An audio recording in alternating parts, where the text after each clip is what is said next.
kembali lagi bersama saya. Kali ini kita masuk pada materi Samba Server. Apa itu Samba Server? Samba Server digunakan untuk men-sharing file dari Windows ke Linux. Jadi jika terdapat file sharing berbasis Linux dari kliennya adalah Windows, maka Windows atau Linux tersebut harus memiliki software ataupun root bernamakan Samba. Nah, di sini kita akan menginstal Samba servernya di Ubuntu server, dan juga untuk kliennya kita tidak menggunakan host OS secara langsung, namun menggunakan Ubuntu client, karena kita hanya akan belajar tentang konfigurasinya saja di sini.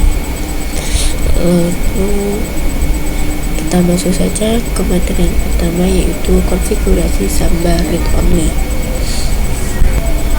Jadi untuk konfigurasi Samba read only berarti klien hanya dapat melihat dan membaca file tanpa dapat mengubahnya.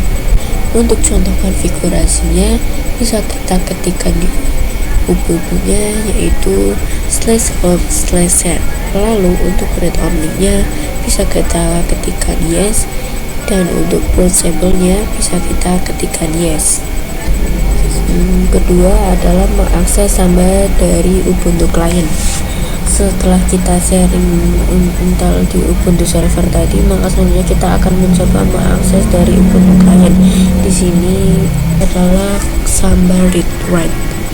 Kita akan coba untuk membuat directory, dan membuat directory tersebut hanya bisa diakses oleh user dan tertentu memberikan akses read dan write, yaitu non Samba permanen. Seperti yang sudah saya sampaikan di video sebelumnya, non Samba permanen itu dilakukan untuk agar ketika device kita mati atau Ubuntu client kita mati dan ingin merunningnya kembali, itu agar kita tidak melakukan mon lagi.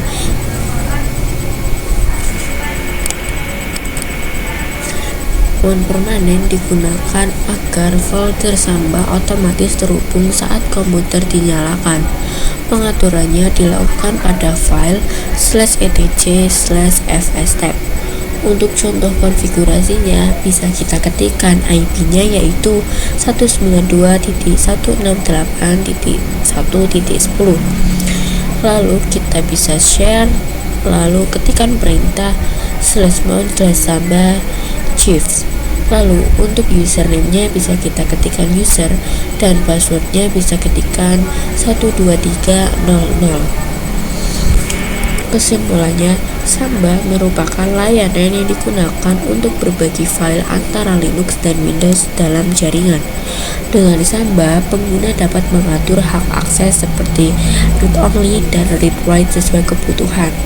Selain itu, folder yang dibagikan juga dapat diakses secara otomatis dengan menggunakan mode permanen, sehingga memudahkan pengguna dalam mengakses data pada server.